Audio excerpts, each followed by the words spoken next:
नमस्कार साथियों, आप सभी का आपके अपने चैनल लर्न एंड शेयर में मैं मनीष प्रणाल तहे दिल से स्वागत और अभिनंदन करता हूं। मेरे प्यारे साथियों, शेर और शेरनी और काजू कतली हो जाओ तैयार। और अब आपको होने वाला है सामाजिक विज्ञान से प्यार। तो राष्ट्रवाद आपकी हर एक खून की बूंद में भरने के लिए, आपकी हर नस नस में राष्ट्रवाद को भरने के लिए फिर से एक नया लेक्चर, नया वीडियो आप लोगों के बीच में लेकर आ चुका हूं मैं। हम पढ़ रहे थे कि बापू ने असहयोग आंदोलन की शुरुआत कर दी थी। आज हमें जानना है कि यह आंदोलन किस प्रकार से शहरों में प्रभावित करता है, गांवों को प्रभावित करता है, बागानों को प्रभावित करता है। और यह आंदोलन अभी तक भी, मतलब 1920, 21, 22 में हम लोग पहुंच चुके हैं, यहां तक भी लोग स्वराज को सही से समझ नहीं पा रहे हैं।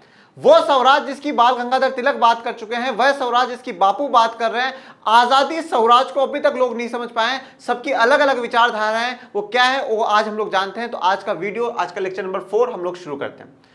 राष्ट्रवाद की कहानी, मनीष सर की जुबानी, चलो राष्ट्र को समर्पित करते हैं ये जवानी। तो हमारा तन मन धन और सिर्फ किसको समर्पित होना चाहिए? राष्ट्र को समर्पित होना चाहिए। और आज ऐसे महापुरुष की कहानी लेकर के मैं आया हूं आप लोगों के बीच में, सच में जिन्होंने अपना जीवन फिर से राष्ट्र को समर्पित कर दिया। और वो दो ऐसे दोस्त हैं जिनकी दोस्ती भी सच्ची में अमर है।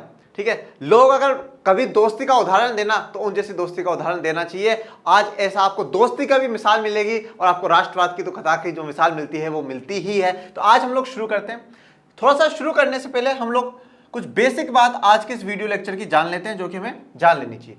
हम लोगों को क्या है, जो असहयोग आंदोलन है, असहयोग आंदोलन 3 जगह पर ये मुख्य रूप से देखने को मिल रहा है। 3 जगह में भाई, सबसे पहले जो शहर है, शहरों में इस आंदोलन का क्या प्रभाव रहता है, दूसरा गांव में इसका क्या प्रभाव रहता है, और बागान में इसका क्या प्रभाव रहता है, जहां पे खेतीबाड़ी होती है, जो प्लांटेशन हो रही है वहां पे क्या इसका रहता है, ये हमें बात जाननी। शहरों का, गांवों का और बागानों में इसका क्या प्रभाव पड़ रहा है वो हम लोगों को जानना है। आज सहयोग आंदोलन हम लोग पहले पढ़ चुके हैं कि महात्मा गांधी कह रहे हैं कि सहयोग मत करो, किसका? ब्रिटिशर्स का सहयोग मत करो। ये बात 1909 में जब वो भारत में नहीं थे तभी अपनी किताब हिंद स्वराज में वो लिख चुके थे कि भैया क्या करना है, हमें ब्रिटिशर्स को भगाने के लिए सिर्फ और सिर्फ भारतीयों को असहयोग करने की जरूरत है, बाकी और किसी चीज की जरूरत नहीं है। जिस दिन हम लोग ये करना शुरू कर देंगे, 1 साल के भीतर क्या है, अंग्रेज अपना बोरिया बिस्तर बांध करके ब्रिटिश वापस लौट जाएंगे। पर क्या सच में 1 साल में हम लोग ये आजादी पा सकते हैं? क्या असहयोग आंदोलन सच में सफल होगा? रूल एंड सत्याग्रह जब हम लोगों ने चलाया और उसमें फिर हिंसा बढ़ने लगी तो उससे क्या हुआ, बापू ने उस आंदोलन को वापस ले लिया। बापू चाहते थे कि जो भी आंदोलन हो वो हिंसा से हो, ज्यादा से ज्यादा जन आधार उसमें जुड़ा जाए। असहयोग आंदोलन के साथ ही क्या चल रहा है, खिलाफत आंदोलन भी चल रहा है। तो ये वो वाला समय है जब मुस्लिम और हिंदू एकता, हिंदू और मुस्लिम एकता अपनी चरम सीमा पर है। जो बेस्ट लेवल हम लोग कहते हैं ना, एपेक्स लेवल पर हिंदू मुस्लिम यूनिटी देखने को मिल रही है, वो यूनिटी देखने को मिल रही है। मतलब मैं आपको बता देना चाहता हूं, उस समय यूनिटी का लेवल आप सोच नहीं सकते। एक संत थे स्वामी श्रद्धानंद जी, आर्य समाज से थे वो। स्वामी श्रद्धानंद जी है ना, जामा मस्जिद में जाकर के मुस्लिम धर्म को क्या है संबोधित कर रहे हैं। और वो जो शुरुआत करते हैं वो एक वेद मंत्र से करते हैं। ये यूनिटी है हिंदू मुस्लिम समुदाय की। और उस समय हिंदू मुस्लिम के अलावा जो तीसरा प्रमुख समुदाय था वो सिख था। गोल्डन टेम्पल, जो गोल्डन टेम्पल है, जो सबसे पवित्र जगह है सिख समुदाय की, उसके एक मेन गेट की चाबी किसके पास रहती है? सैफुद्दीन किचलू के पास रहती है, जिनको 1919 में क्या होता है, पुलिस गिरफ्तार कर लेती है और जेल में डाल देती है सत्यपाल और सैफुद्दीन किचलू को, उनके पास रहती है। ये यूनिटी का दौर में आपको बता रहा हूं। हिंदू, मुसलमान, सिख, ईसाई का जो शुरुआत से क्या रहा है, भारत में यूनिटी का दौर रहा है। पर कुछ कभी कभार ऐसे असामाजिक तत्व होते हैं जो इन बातों का आधार बना करके बीच में फूट डालने की कोशिश करते हैं। और यही काम अंग्रेज सरकार ने करा, हिंदू मुसलमानों को बांटने की कोशिश करी और देश को विखंड करने की, देश को तोड़ने की कोशिश सरकार ने करी है। नहीं तो हिंदू मुसलमानों की यूनिटी, एकता सदैव चरम सीमा पर रही है। ये बात हम लोगों को देखने को मिलती है। तो असहयोग आंदोलन में, खिलाफत आंदोलन में आपको पूर्ण रूप से हिंदू मुस्लिम की जो एकता है वो भी देखने को मिलेगी।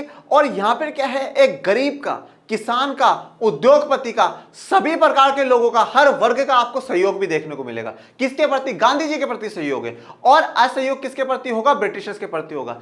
शहरों में क्या होगा, वकील अपनी वकालत छोड़ देंगे, स्टूडेंट स्कूल छोड़ देंगे, ठीक है, हेडमास्टर है, टीचर्स पढ़ाना छोड़ रहे हैं। सारी तरीके से क्या हो रहा है, ब्रिटिशर्स को दबाया जा रहा है। ब्रिटिशर्स की जो सारी सेवाएं हैं उसे बंद कर दिया जाता है। पिकेटिंग करी जाएगी। पिकेटिंग क्या होता है, दुकानों को घेर लेना, किसी जगह स्थल को घेर लेना जिससे कि रास्ता बंद कर दिया जाए। इस प्रकार से क्या है, आंदोलन को सफल बनाने की कोशिश होगी। और जनाधार है, आप ये देखेगा बापू की एक बहुत बड़ी विशेषता रही है, जैसे जैसे आप आंदोलन में आगे बढ़ते जाएंगे जनाधार सच में बढ़ता जाएगा।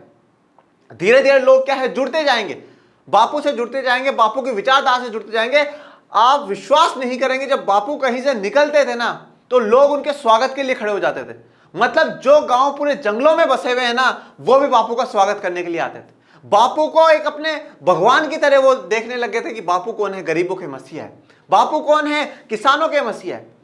बापू सभी वर्गों को साथ लेकर के चलकर क्या है, एक बड़ा आंदोलन खड़ा करना चाहते थे और इसमें बापू धीरे धीरे सफल भी हो रहे थे, परंतु हिंसा होने के कारण बापू को आंदोलन वापस लेना पड़ रहा था। और गांव में यह आंदोलन किस प्रकार से होता है, गांव में जो किसान है, आदिवासी है, वो इस आंदोलन को बढ़ाते हैं और बागान तो पूरा पूरा किसानों से ही है। इन तीनों जगह पर असहयोग आंदोलन बहुत अच्छी तरीके से चलता है, पर फिर बाद में जाकर के क्या होता है, कुछ हिंसा बढ़ जाती है और हिंसा के कारण वापस बापू आंदोलन को ले लेते हैं। तो आज हम इस असहयोग आंदोलन को बहुत बेहतरीन तरीके से समझते हैं। आंदोलन के भीतर अलग अलग धाराएं, ये अलग अलग धाराएं क्या है, शहरों में क्या आंदोलन है, वो एक धारा है, स्ट्रीम है। भाई नदी भी जो धारा है अलग अलग है, भाई एक नदी फिर इधर से जुड़ती है, फिर एक इधर से जुड़ती है, फिर वो बड़ी नदी जाकर के समुद्र में गिरती है। तो जो अलग अलग धाराएं, अलग अलग स्ट्रीम है, शहरों से लोग जुड़ रहे हैं, गांवों से लोग जुड़ रहे हैं, बागानों से लोग जुड़ रहे हैं। मैं पहले के वीडियो में भी कह चुका हूं, आप सोचिए उस इंसान के बारे में, उसके विश्वास के बारे में, उसकी संकल्प शक्ति के बारे में सोचिए। भाई वो कैसे गांव गांव जाकर के, पूरे भारत में जा करके, जिस देश में इतनी भाषा बोलने वाले लोग हो, जिस देश में इतनी जातियों के लोग हो, इतने धर्म के लोग हो, सबकी विचार अलग हो, उन सबको बापू ने कैसे जोड़ा होगा, बापू ने कैसे जोड़ा होगा, ये सोचने वाली बात है। आज तो हम सोशल मीडिया पे एक मैसेज डाल देते हैं कि हाँ भाई कल हम चलो वहां, दिल्ली चलो, ठीक है, आपने देखा होगा बहुत सी बार आंदोलनों में लिखा जाता है दिल्ली चलो, ठीक है, वहां पर चलो। तो ये क्या है, आज तो बहुत आसान हो गया आंदोलन करना। लोग आज एजुकेटेड हो चुके हैं, वो समझने लगे कि हमारे क्या अधिकार है, सरकार हमारे अधिकारों को कैसे दबा रही है। पर उस समय सोचो लोगों को किस प्रकार से बापू ने समझाया होगा। जो लोग स्कूल छोड़ रहे हैं, वकालत छोड़ रहे हैं, अपनी नेतागिरी छोड़ रहे हैं, सब कुछ छोड़ रहे हैं सिर्फ और सिर्फ बापू के कहने पे, तो भाई कुछ तो दम होगा ना बंदे में, कुछ तो बात रही होगी ना बंदे में कि भाई लोग मान रहे हैं बात। तो बापू गांवों के लोगों को भी जोड़ रहे हैं, शहर को लोगों को भी जोड़ रहे हैं, उद्योगपतियों को भी जोड़ रहे हैं, गरीबों को भी जोड़ रहे हैं, किसानों को भी जोड़ रहे हैं, हिंदू को भी जोड़ रहे हैं, मुसलमान को भी जोड़ रहे हैं। और आगे हम देखेंगे कि किस प्रकार से जो हिंदू धर्म में कुरीतियां है, विशेष करके जातिवाद की, जाति व्यवस्था की, उसको भी बापू तोड़ते हैं, छुआछूत है, छुआछूत है, उसको खत्म करते हैं। और जो पिछड़ी जाति है, दलित जाति के लोग हैं, उनको भी बापू आंदोलन में जोड़ने की कोशिश करते हैं। असहयोग खिलाफत आंदोलन जनवरी 1921 में शुरू हुआ। मैंने आपको कह दिया था 1919 में क्या हुआ, खिलाफत कमेटी बनाई जाती है। 1 अगस्त 1920 को धीरे क्या होता है, अनाउंसमेंट कर दिया जाता है कि भाई क्या होगा, हम असहयोग आंदोलन शुरू करेंगे। और 1 अगस्त 1920 को बाल गंगाधर तिलक की मृत्यु हो जाती है। उसके बाद धीरे धीरे आंदोलन बढ़ता है। दिसंबर में जाकर के कांग्रेस के सभी नेता इस बात को एक्सेप्ट कर लेते हैं, दिसंबर में जो मीटिंग होती है, और उसका जनवरी 1921 से असहयोग आंदोलन शुरू कर दिया जाता है। असहयोग आंदोलन में सिर्फ और सिर्फ हमें इतनी सी बात दिमाग में रखनी है, मैं आपको कोई चीज रटाना नहीं चाहता, कोई चीज लोड नहीं डालना चाहता। असहयोग का मतलब सिर्फ इतना सा है, हमें कोऑपरेट नहीं करना है सरकार के। सरकार के सामान है उसका बहिष्कार कर दो, सरकार कोई बात कर रही है उसका बहिष्कार करो। शराब मत खरीदो, देखो शराब मत खरीदो, शराब की दुकानों की पिकेटिंग हो रही है। पिकेटिंग का मतलब क्या है, शराब की दुकान को घेर के लोग खड़े हो रहे हैं। बापू कह रहे खरीदो मत, पहला फायदा तो सेहत को है, भाई आपका शरीर स्वस्थ रहेगा शराब नहीं पियोगे तो, और दूसरा उनको नुकसान होगा। आप जानकर के ताजुब रहोगे कि आज भी देश में सरकार जितना रेवेन्यू, जितना राजस्व शराब से कमा रही है ना, शायद और दूसरी जगह से नहीं कमा रही होगी। तो बहुत तगड़ा रेवेन्यू बेनिफिट क्या है सरकार को, शराब से होता है। तो बापू कह रहे हैं तोड़ दो उनकी कमर, हथियार से नहीं विचार से तोड़नी है, और विचार यही रखो कि हम सब एक हैं और असहयोग हमें करते चलना है। तो जनवरी 1921 में क्या है, बिगुल बज जाता है और असहयोग आंदोलन की शुरुआत बापू कर देते हैं। इस आंदोलन में विभिन्न सामाजिक समूहों ने हिस्सा लिया, लेकिन हर एक की अपनी अपनी आकांक्षाएं थी। बस यही थोड़ी सी दिक्कत रही। जब 1857 की क्रांति भी होती है ना, जब 1857 की क्रांति भी होती है, जब तक भी सच कहूं ना, जो लोग आंदोलन कर रहे हैं, जो लड़ाई लड़ रहे हैं, उनको सच में ये नहीं बताता व्हाट इज फ्रीडम, आजादी क्या है। आजादी के बारे में सच में पूरा उस समय जो मुद्दे उठाए गए 1857 की क्रांति में कि भाई हमारे धार्मिक मामलों में ब्रिटिशर्स दखल अंदाजी कर रहे हैं, इस कारण वो 1857 की क्रांति उठती है। कुछ मुख्य कारण है, इकोनॉमिक, आर्थिक रूप से हमारा शोषण कर रहे हैं, इस कारण हो रही।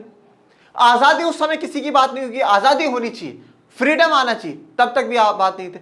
अब आप 1920 में आ जाओ, कम से कम हम लोग क्या है 60-70 साल आगे आ चुके हैं 1857 के बाद।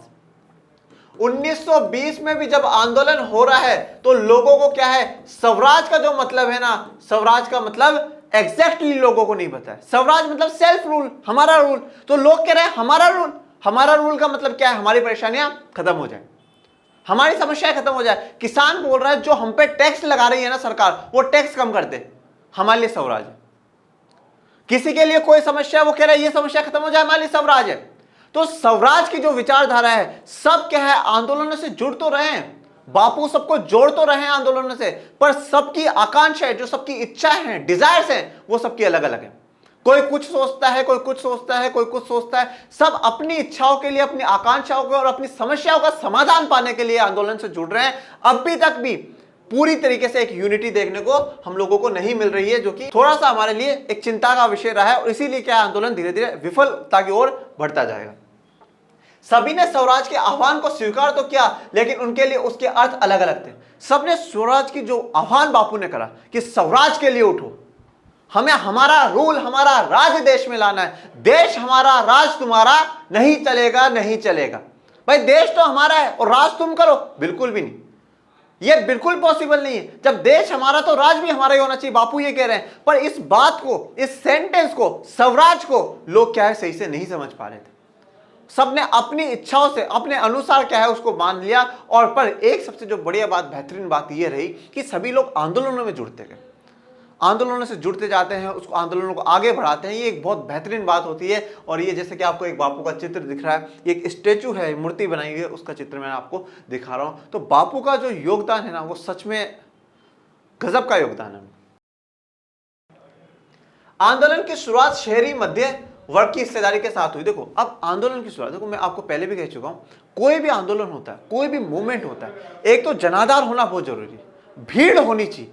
आज 10 लोग जाकर के बोले सरकार हमारी मांगे पूरी करो, सरकार हमारी मांगे पूरी करो, सरकार बोलेगी ये 10 लोग, अरे यार पहले भीड़ तो लेकर के आ, 1000 लोग, 1500, 2000, हजारों, लाखों लोग लेकर तो आ। तो 10 लोगों के लिए मैं मांग पूरी करूंगा क्या?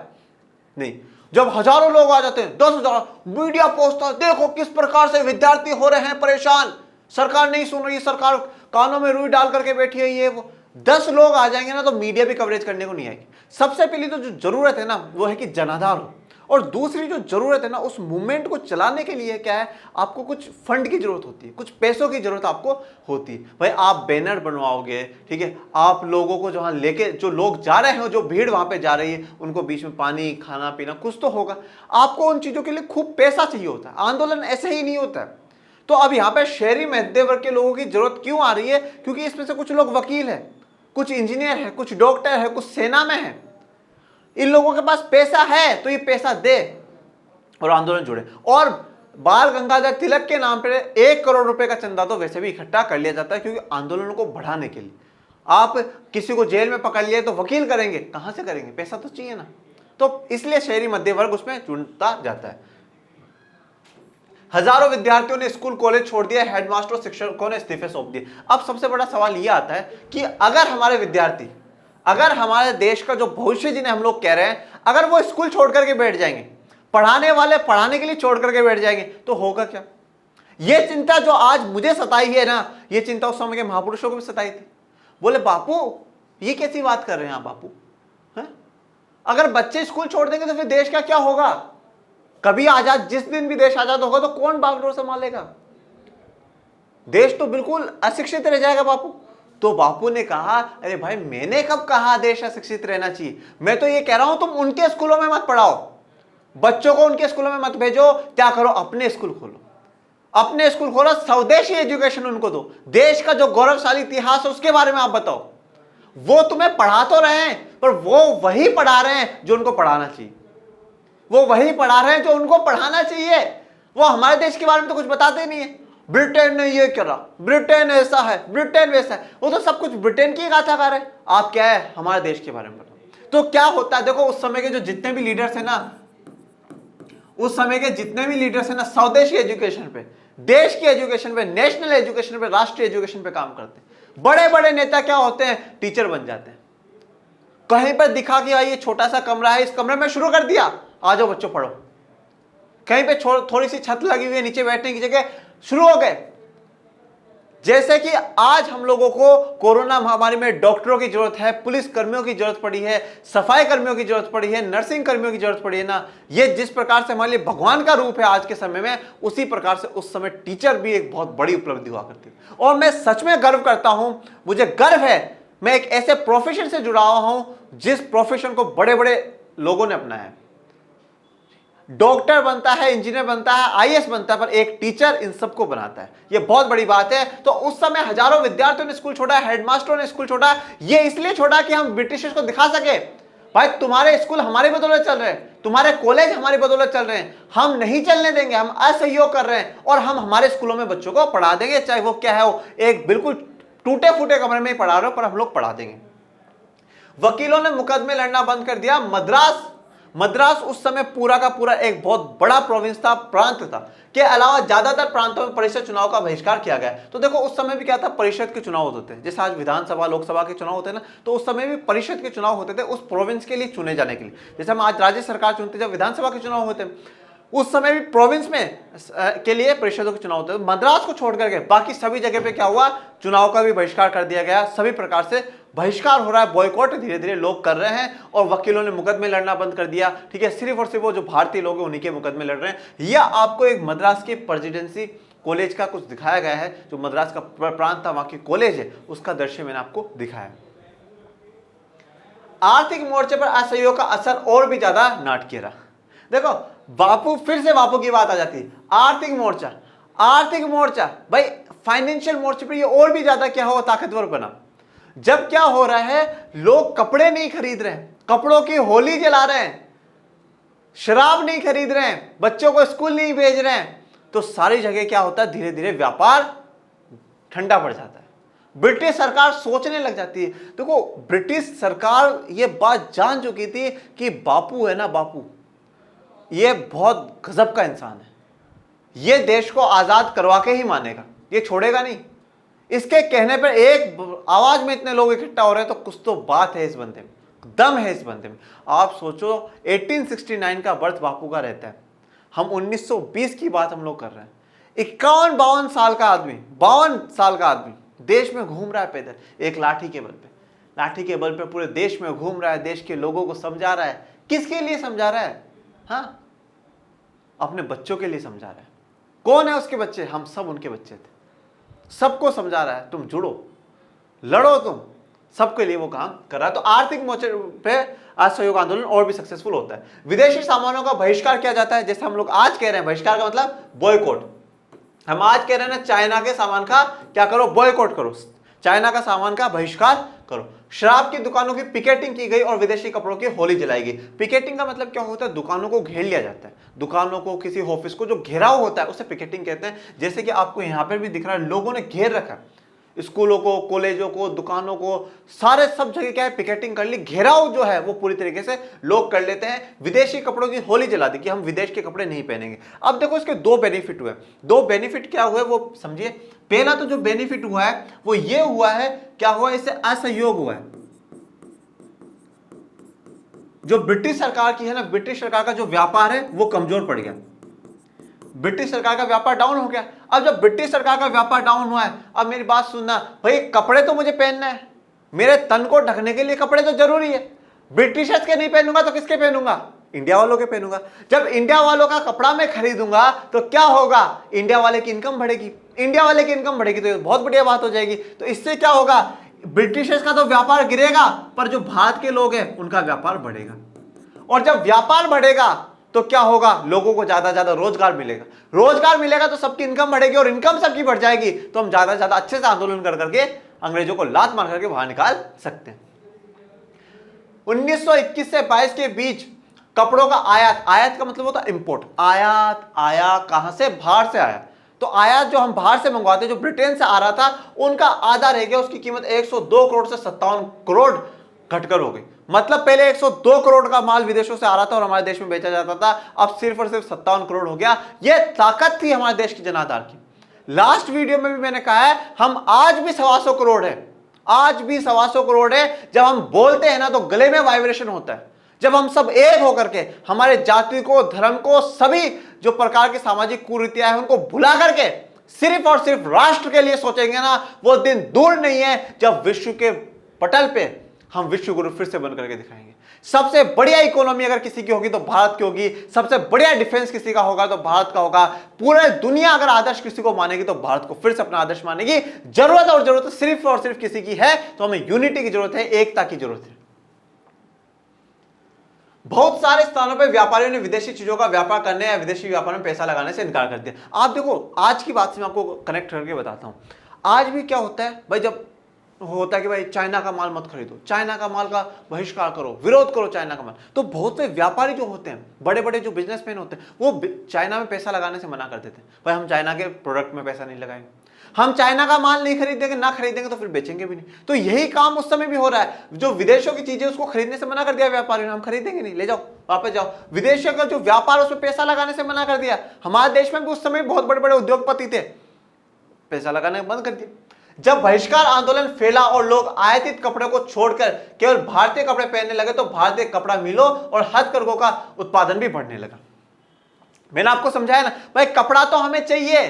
तो क्या होगा, जब हम विदेशी कपड़ों को छोड़ देंगे तो हमारे देश के कपड़ों को अपनाएंगे, देश की चीजों को अपनाएंगे, स्वदेशी चीजों को अपनाएंगे। जब स्वदेशी चीजों को अपनाएंगे तो देश का क्या होगा, लोगों को रोजगार ज्यादा मिलेगा, इनकम ज्यादा मिलेगी। और हम पढ़ चुके हैं किसमें, इकोनॉमिक्स में, अर्थशास्त्र में, कि जब हम हमारे देश की चीजों को खरीदते हैं, मेड इन इंडिया की चीजों को खरीदते हैं तो हमारी जीडीपी भी बढ़ती है। और जब क्या होगा, भारतीय कपड़ा मिल, जो भारत के में कपड़े मिल रहे हैं वो, और हथकरघा जो हैंडीक्राफ्ट का जो काम होता है, हाथ से जो लोग हमारे भारत के लोग कर रहे हैं, वो क्या है, उसमें बहुत बड़ा बढ़ावा मिलेगा, बहुत अच्छी तरक्की उसमें होगी। जैसे कि आपको यहाँ पे दिख रहा होगा, अलग अलग प्रकार के जो पर्स हैं जो लेडीज यूज करती है, ठीक है, वो पर्स यहाँ पे वो हैंडमेड से, हाथों से बनाए हुए हैं, ठीक है। ये देखो एक क्या चीज होता है, एक तो जब इंसान हाथ से बनाता है ना तो इसमें वो अपने पूरी जान झोंकता है, काफी समय लगता है, पूरा दिमाग लगाता है, अच्छे से अच्छी अपनी संस्कृति को उस पर संवारने की कोशिश करता है कि हम इस पर अच्छी से अच्छी चीज ला सकें। तो एक तो क्या होता है, हमारा जो कल्चर है ना वो डेवलप्ड होता है, पहली बात। दूसरी बात क्या है, जब हम देश की चीजों को खरीदते हैं ना तो देश के लोगों का व्यापार बढ़ता है, जिससे वो बहुत बड़ा हमें फायदा मिलता है। तो इस प्रकार से काफी लोगों ने क्या हुआ, देशों की चीजों को खरीदना शुरू कर दिया। कुछ समय बाद शहरों में यह आंदोलन धीमा पड़ने लगा। बस यही नेगेटिव बात है, यही हमारे लिए थोड़ा सा दुख की बात है कि धीरे धीरे क्या है, समय के साथ आंदोलन सुस्त पड़ गया, आंदोलन धीरा पड़ गया। इसके कई कारण थे। अब देखो, मुझे एक बात आपको ये चीज समझने की जरूरत है कि आंदोलन सुस्त पड़े तो पड़े क्यों, कारण क्या है, आंदोलन सुस्त पड़े तो पड़े क्यों, उसके कारण क्या है भाई। पहला कारण तो क्या है, जब हम लोग ब्रिटिशर्स की चीजों का बहिष्कार कर रहे हैं, ठीक है, हम सामानों का वस्तुओं का बहिष्कार जब हम लोग कर रहे हैं तो क्या हो रहा है, ब्रिटिशर्स की जो चीजें है ना वो एज कंपेरिजन टू इंडिया वालों से सस्ती है, तो हमारी जो चीजें हैं वो क्या है, महंगी है। हमारी वाली जो चीजें हैं वो महंगी है। भैया हमारा कोई सामान है वो 100 रुपए का है, उनका सामान 40 में मिल जाता था, 50 में मिल जाता था। और हमारे देश में काफी जो लोग हैं वो गरीब है, तो वो सोचेगा 40 वाले खरीद लो ना, 40 वाले। आज भी यही बात हो रही है, आज भी चाइना के साथ यही बात हो रही है। चाइना का माल लोग इसलिए खरीद लेते हैं क्योंकि वो सस्ता मिलता है, और भारत में वो क्या है, सस्ता मिल नहीं रहा। भारत का जो सामान है वो महंगा है, जो भारत की कंपनियां बना रही है वो महंगा बना रही है।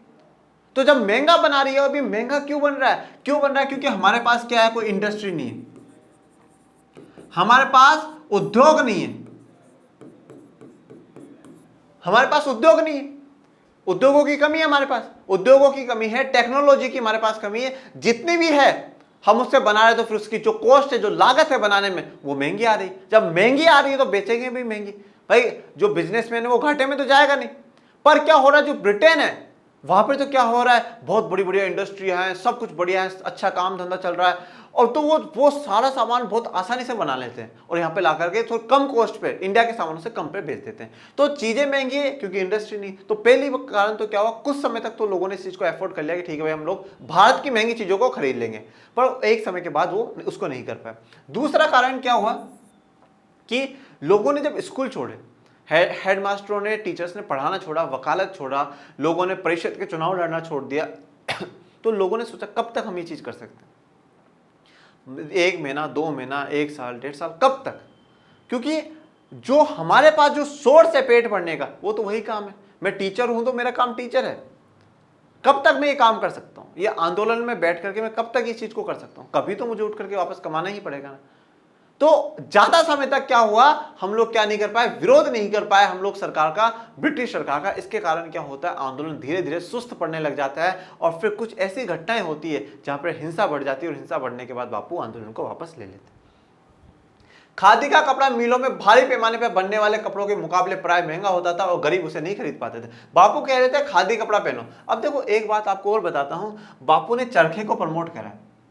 बापू ने चरखा चलाते थे। बापू क्या चरखा क्यों चला रहे हैं? बापू चरखा चलाने के दो कारण, बापू चरखा जो चला रहे हैं उसके दो कारण है। पहला तो बापू ये कह रहे हैं क्या है, स्वदेशी को अपनाओ।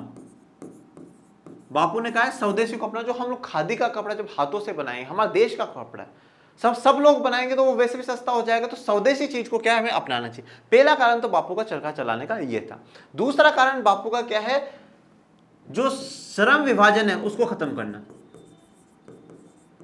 श्रम विभाजन को खत्म करना। श्रम विभाजन खत्म करने का मतलब क्या है, देखो श्रम मतलब लेबर, हमने लेबर डिवीजन कर रखा था। भाई आप इस जाति के हो तो इसी जाति का काम आप करोगे, आप इस वर्ग से हो तो आप इसी वर्ग वाला काम करोगे। पर बापू क्या है, बापू ये चरखा का काम चला करके ये संदेश दे रहे हैं सभी को कि भाई काम कोई भी छोटा बड़ा नहीं होता और जाति भी कोई भी छोटी बड़ी नहीं होती, हम सबको कोई सा भी काम कर लेना चाहिए।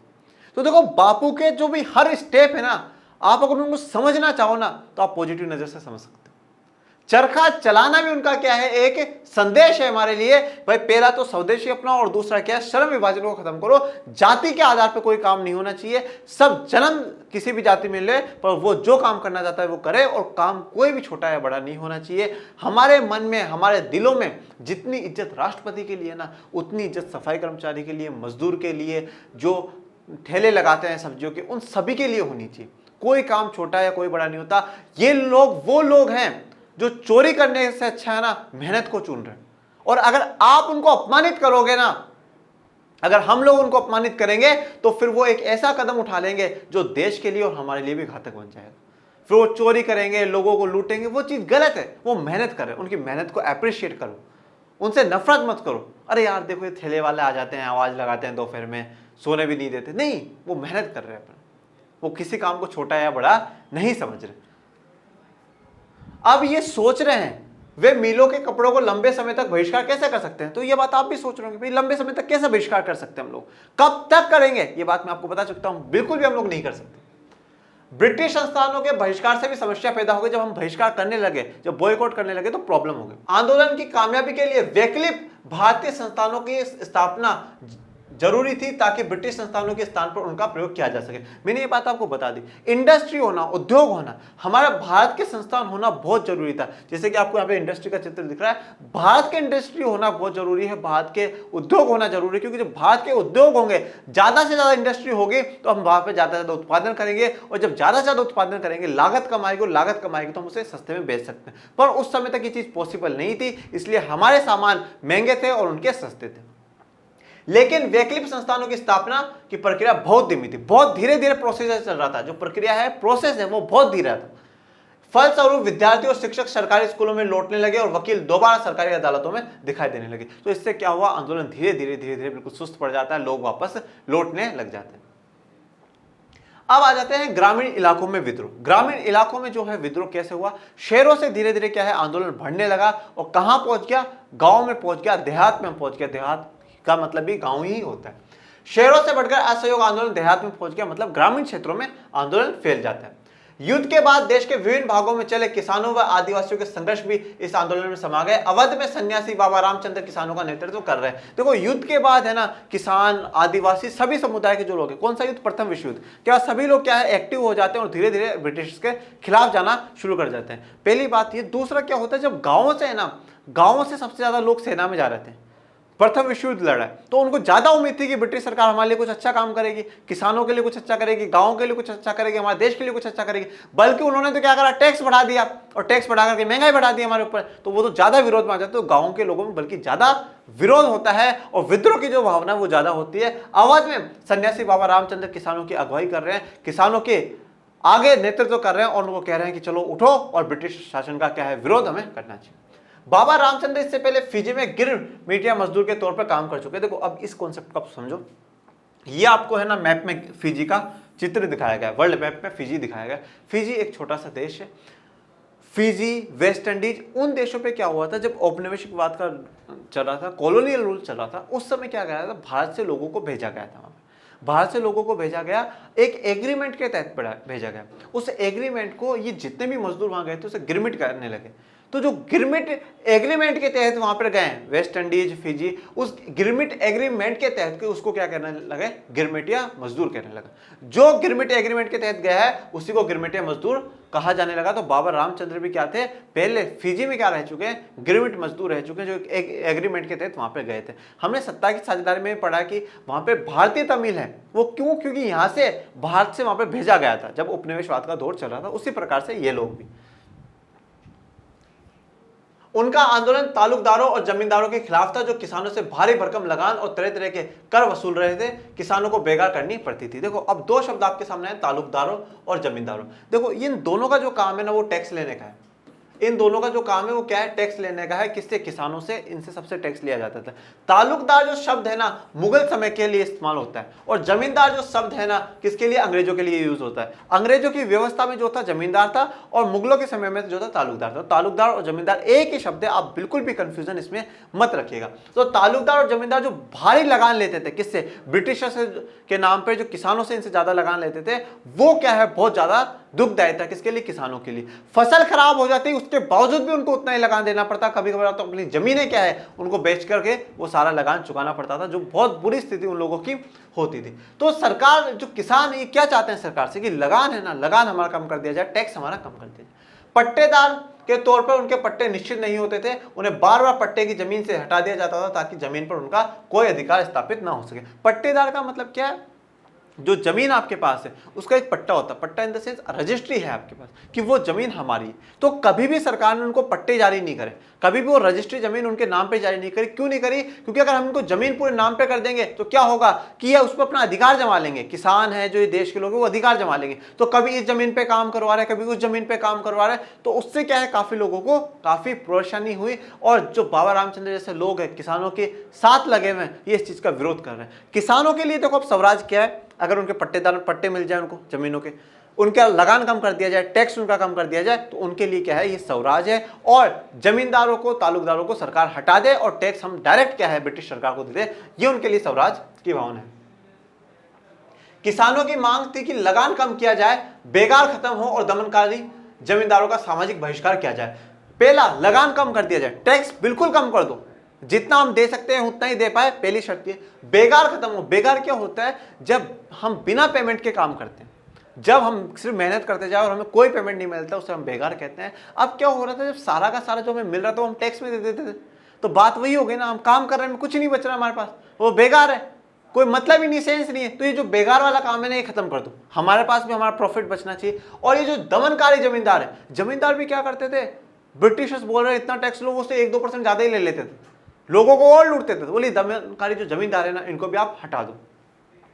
बहुत सारे स्थानों पर जमींदारों को नाई धोबी की सुविधाओं से भी वंचित करने के लिए पंचायतों ने नाई धोबी बंद का फैसला लिया। अब क्या हुआ, धीरे धीरे लोगों ने असहयोग आंदोलन में किस प्रकार से रोल निभाया कि जो जमींदार है, जो ब्रिटिश लोग हैं, ठीक है, और जो जमींदार जो ब्रिटिशर्स की गुलामी कर रहे हैं, उनके खिलाफ क्या कर दिया जाए, जो मूल सुविधाएं नाई की, धोबी की, जो नाई बाल काटते हैं, धोबी जो कपड़े धोते हैं, वो सारी की सारी सुविधाएं बंद कर दी जाए। जैसे कि आपको इस चित्र में दिख रहा होगा, ब्रिटिशर्स नॉट अलाउड लिखा हुआ है, ब्रिटिशर्स यहाँ पर अलाउड नहीं है, ब्रिटिशर्स नहीं आ सकते हैं, ये बात यहाँ पे लिखी हुई है, तो हम उनके बाल नहीं काटेंगे। 1921 में जब आंदोलन फैला तो तालुकदारों और व्यापारियों के मकानों पर हमले होने लगे, बाजारों में लूटपाट होने लगी और अनाज के गोदामों पर कब्जा कर लिया गया। अब क्या हुआ, जब 1921 में आंदोलन बढ़ा, अब देखो धीरे धीरे ये आंदोलन हिंसा से हिंसा की ओर बढ़ रहा है। ठीक है, तालुकदारों के घरों पर जाया जा रहा है, व्यापारियों के घरों को लूटा जा रहा है, अनाज को लूटा जा रहा है, वहां पे लोग विरोध प्रदर्शन कर रहे हैं। तो जो स्थिति है वो काफी खराब होती जाती है, और ये स्थितियां, ऐसी स्थितियां आगे तक चलती है जिससे कि बापू को आंदोलन वापस लेना पड़ता है। बहुत सारे स्थानों पर स्थानीय नेता किसानों को समझा रहे थे कि गांधी जी ने ऐलान कर दिया है कि अब कोई लगान नहीं भरेगा और जमीन गरीबों में बांट दी जाएगी। अब देखो सारी जगह देखो ये बात है, ये लीडर की इमेज है, गांधी जी के नाम पे लोग कह रहे अरे बापू ने कह दिया ये काम नहीं करना है, अरे बापू ने कहा है असहयोग करना है, तो बापू के नाम से ही पूरा क्या है आंदोलन चल रहा है। लोग कहने लगे कि भाई बापू ने कह दिया किसान कोई भी लगान नहीं भरेगा, किसी को भी लगान नहीं भरा जाए, जमीन गरीबों में बांटी जाएगी। ये क्या है, ये टैग लाइन्स बन गई बापू की। बापू ने बोला है, अंग्रेज बोल रहे यार ये गांधी कहां कहां तक बातें पहुंचा देता है कब बोल दिया गांधी ने। तो ऐसे बिल्कुल गांधी जी की बातें पहुंच जाती थी। अब आपके दिमाग में होगा भाई गांधी जी बोल रहे हैं तो ब्रिटिशर्स क्या मानेंगे क्या? जरूरी नहीं है माने, मैं ये नहीं कहता नहीं मानेंगे, पर लोगों पे इसका क्या प्रभाव पड़ा वो हमें देखना। गांधी जी की बात को लोग कितना ले रहे हैं वो इंपॉर्टेंट वाली बात है। लोग लगान नहीं भर रहे, बोले नहीं भरूंगा, क्यों नहीं भरेगा, बोले बापू ने बोला है। बोले जमीन हमारी है, ये गरीबों की जमीन है, हम बांट लेंगे, बोले क्यों बांट लेगा, बोले बापू ने बोला है। तो बापू के नाम पे बहुत काम होने लगे थे, बापू के चर्चे दूर दूर तक थे। बापू को हल्के में बिल्कुल भी मत लेना। तो बापू को कहने पे क्या है, लगान लोग देना बंद कर रहे हैं, जमीनें गरीबों में बढ़ रही है। ये एक बहुत बड़ी उपलब्धि देश के लिए थी कि आंदोलन में क्या है, लोगों में यूनिटी नजर आ रही है और एक लीडर, एक चेहरा क्या है, आंदोलन का पूरा चेहरा एक इंसान बन चुका था, वो थे महात्मा गांधी। महात्मा का नाम लेकर लोग अपनी सारी कार्रवाइयां और आकांक्षाओं को सही ठहरा रहे थे। अब लोग क्या है, कुछ भी काम कर रहे थे तो कह देते थे महात्मा गांधी ने बोला। मतलब महात्मा गांधी के नाम पर अपनी इच्छाएं, अपनी जितनी भी जो कार्रवाई वो जो भी कर रहे हैं, सबको उनको क्या है सही ठहराया जा रहा है। आदिवासी किसानों ने महात्मा गांधी के संदेश और स्वराज के विचार का कुछ और ही मतलब निकाला। मैं बार बार कह रहा हूं कि स्वराज का मतलब सब अलग अलग निकाल रहे हैं, आदिवासी अलग निकाल रहे हैं, किसान अलग निकाल रहे हैं। तो जो महात्मा गांधी ने संदेश दिए, स्वराज की जो बात बोली, उसका अलग ही मतलब निकाल लिया। पर सिर्फ और सिर्फ हमें यहां पे एक बात ध्यान रखनी है कि लोगों के दिमाग में एक शब्द बैठ चुका है, वो शब्द है स्वराज। क्या हो, स्वराज, सेल्फ रूल, हमारा रूल होना चाहिए। ये शब्द लोगों के दिमाग में बैठ चुका है, जो कि बहुत बढ़िया और बेहतरीन बात थी। ये जो आपको झंडा नजर आ रहा है, ये 1930-31 के करीबन का झंडा है, जब क्या होता है कि पूर्ण स्वराज की बात होती है, उस समय का है। और यहाँ पे क्या है, उस समय महात्मा गांधी जी के चरखे को दिखाया गया है, और आज के तिरंगे में और इसमें सिर्फ ये अंतर है कि अब हमारे तिरंगे में अशोक चक्र को लगा दिया गया है। अब शहरों में भी आंदोलन हो चुका है, ग्रामीणों में भी आंदोलन बढ़ चुका है। अब बागानों में देखते हैं, बागान स्पेशल क्यों है। बागानों में क्या हो रहा है, चाय के बागान है, तो वहां पे अब उनके लिए सरकार क्या कर रही है, बहुत बुरी स्थितियां सरकार उनके लिए पैदा कर देती है। उनको क्या है, घरों पे नहीं जाने देती है, बहुत ज्यादा उनसे काम करवाती है, खूब मेहनत उन लोगों से करवाती है। ऐसे ऐसे कानून सरकार बना देती है जिनसे कि उनकी बहुत बुरी स्थिति हो जाती है। 1859 के इनलैंड इमिग्रेशन एक्ट, देखो इनलैंड इमिग्रेशन एक्ट, भाई इनलैंड, लैंड के अंदर, आपकी जमीन के अंदर ही है, के तहत बागानों में काम करने वाले मजदूरों को बिना इजाजत बागान से बाहर जाने की होती थी, और ये इजाजत उन्हें विरले ही कभी मिलती थी। मतलब ये कहा गया है इनलैंड इमिग्रेशन एक्ट में कि भैया जो भी लोग बागानों में काम करते हैं वो बागानों से बाहर नहीं जाएंगे, यहीं दिन रात सारे दिन काम करते रहो, यहीं खाओ पियो, यहीं सो जाओ, बागानों से बाहर नहीं जाना। अरे बागानों से बाहर नहीं जाएंगे तो हमारे घर के, हमारे परिवार के लोगों से कैसे मिलेंगे, देश के लोगों से कैसे मिलेंगे। तो बागानों में भी क्या इसका गुस्सा फूट चुका था कि नहीं भैया क्या हो, अब तो हमें इनको छोड़ करके जाना है। और जब बाहर जाने की जो परमिशन मिलती थी वो हमें पूछनी पड़ती थी, ब्रिटिश साहब मालिक मैं एक दिन के लिए घर जाए, बहुत मुश्किल से वो परमिशन मिलती थी उन लोगों को। पर जब फिर आंदोलन बढ़ा, असहयोग आंदोलन बढ़ा, तो लोगों ने सोच लिया कि भाई अब हमें क्या है, ब्रिटिश की बात नहीं माननी है और हमें यहाँ पे छोड़ करके सब कुछ भाग जाना है। आदिवासियों ने गांधी जी के नाम का नारा लगाया और स्वतंत्र भारत की हुंकार भरी, तो वे एक अखिल भारतीय आंदोलन से भी भावनात्मक स्तर पर जुड़े हुए हैं। देखो ये जो शब्द है ना, यही राष्ट्रवाद है, बस भावना है ना, फीलिंग्स है ना, बस यही राष्ट्रवाद। मैंने खुदीराम बोस के बारे में बताया, खुदीराम बोस क्या थे यार, 18 साल की उम्र में यार इंसान देश के लिए फांसी चढ़ जाता है। उधम सिंह जी एक डेडिकेशन, भावना ही तो फीलिंग थी, किसके लिए, एक अपने देश के लिए। क्या जिस जनरल डायर ने मेरे लोगों को मारा बस उसको मारना है, भावना फीलिंग से लोग जुड़ने चाहिए। देखो हम क्या होता है, एक डरा डरा करके हम लोगों को जोड़ते, देख जुड़ जा नहीं तो देख ले ऐसा हो जाएगा। एक लोग खुद जुड़ते हैं, बापू के साथ है ना, लोग खुद पे खुद जुड़ रहे हैं। लोग दूर दूर से महात्मा गांधी को सुनने आ रहे हैं कि बापू क्या बोल रहे हैं, बापू के क्या विचार है, स्वराज क्या है बापू की नजर में। लोग बहुत दूर दूर से सुनने को आ रहे हैं, ये बहुत बड़ी विशेष बात हम लोगों के लिए होती। आज आपको ऐसे वीर के बारे में, एक ऐसे शहीद के बारे में मैं आपको बताने जा रहा हूं, फिर से आज के इस वीडियो में आपके रोंगटे खड़े हो जाएंगे, फिर से राष्ट्रवाद की भावना आपके मनों में, आपके दिल में, आपके खून की एक एक बूंद में दौड़ेगी, हर नस नस में दौड़ेगी। ये ऐसे क्रांतिकारी हैं जो उनकी कहानी सच में मशहूर है, और कहानी के साथ इनकी वीरता के साथ तो मतलब है ना, इनकी दोस्ती भी मशहूर थी भैया। इनकी दोस्ती के भी मतलब चर्चे दूर दूर तक होने चाहिए। अगर आपको दोस्ती करनी है ना तो इन जैसी करना। आज मैं चर्चा करने जा रहा हूं भैया अशफाकुल्ला खां साहब की, अशफाकुल्ला खां साहब की करने जा रहा हूं। 22 अक्टूबर 1900 को जन्म होता है। कहां पर होता है? उत्तर प्रदेश में होता है। उत्तर प्रदेश के शाहजहांपुरा में इनका जन्म होता है। शाहजहांपुरा में जन्म होता है। बिल्कुल ये शुरुआत से क्रांतिकारी विचारों के रहते हैं। मन में यही रहता है कि मुझे क्या करना है, सिर्फ और सिर्फ देश के लिए, राष्ट्र के लिए कुछ करना है। और मैं आपको बता रहा था ना कि किस प्रकार से हिंदू मुस्लिम एकता चरम सीमा पे रहती है। सदैव सदैव हिंदू मुस्लिम सिख ईसाई सब एक रहे, परंतु ये तो अंग्रेजी शासन ने फूट डाली है, हम लोगों में बांटा है लोगों को। और आज अशफाकुल्ला खां साहब की कहानी सुनकर और भी लोग प्रेरित होंगे, जिन्होंने अपना पूरा जीवन तन मन धन और समर्पण क्या है, किसको कर दिया? राष्ट्र को कर दिया। 27 साल की उम्र में भैया, 27 साल की उम्र में देश के लिए फांसी चढ़ गया। 22 अक्टूबर 1900 को जन्म हुआ यूपी शाहजहांपुरा में। और जब 1921 में महात्मा गांधी ने क्या चला रखा था? असहयोग आंदोलन चला रखा था। ये काफी प्रभावित हुए महात्मा गांधी से, बोले असहयोग आंदोलन चल रहा है, बहुत बढ़िया। 1921 में भैया ये स्टूडेंट थे, आपने भविष्य की चिंता नहीं करी, छोड़ दी स्कूल। क्यों? गांधी ने बोला है, बापू ने बोला असहयोग करो, स्कूल छोड़ दो, मैं भी छोड़ देता हूं। इन्होंने स्कूल छोड़ दी। और स्कूल छोड़ने के बाद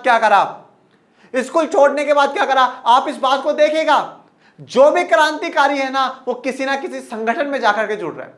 उधम सिंह जी ने गदर पार्टी को ज्वाइन करा, खुदीराम बोस अनुशीलन कमेटी को ज्वाइन करते हैं। और ये भी क्या करते हैं, जो अपने गांव के शाहजहांपुरा के बहुत बड़े क्रांतिकारी होते हैं, जिनका एक गुट होता है, और उस इंसान का क्या नाम कहता है? राम प्रसाद बिस्मिल।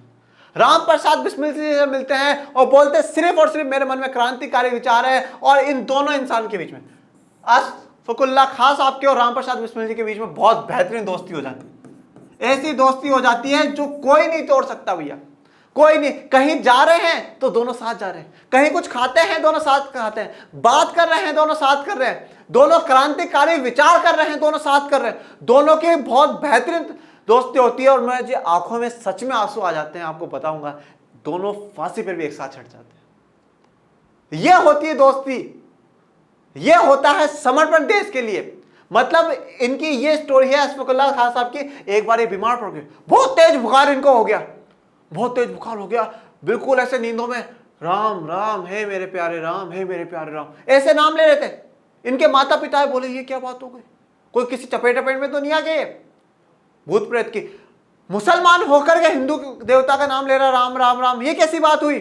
पड़ोसी को बुलाया इनके माता पिता ने, बोला ये बच्चे को क्या हो गया, ये राम राम राम का नाम ले। उस पड़ोसी ने बोला भैया इसका एक बेस्ट फ्रेंड है राम प्रसाद बिस्मिल, उसको बुलाओ, उसको याद कर। राम प्रसाद बिस्मिल जी बिल्कुल दौड़ते हुए आते हैं, जैसे सुदामा को देख करके कृष्ण जी आते हैं। और राम प्रसाद बिस्मिल दौड़ते हुए जाते हैं और अशफाकुल्ला खान को बोलते हैं हाँ भाई मैं आ गया। और अशफाकुल्ला खान साहब उठ जाते हैं, गले मिलते हैं, बुखार का पता नहीं कहाँ गई। तो बोले राम आ गया यार तू? हाँ बोले यार आ गया मैं।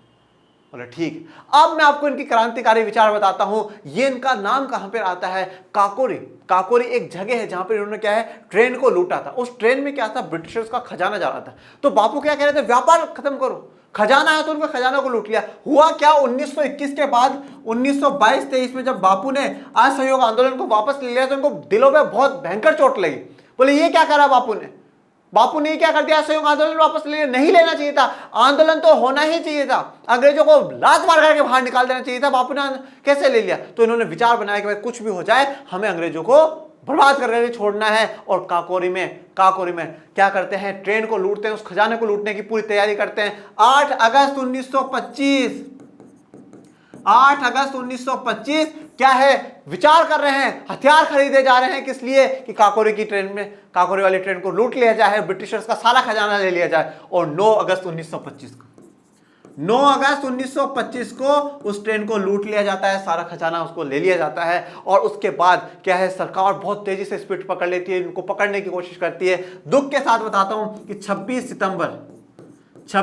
सितंबर 1925 को क्या है, राम प्रसाद बिस्मिल जी को सरकार पकड़ लेती।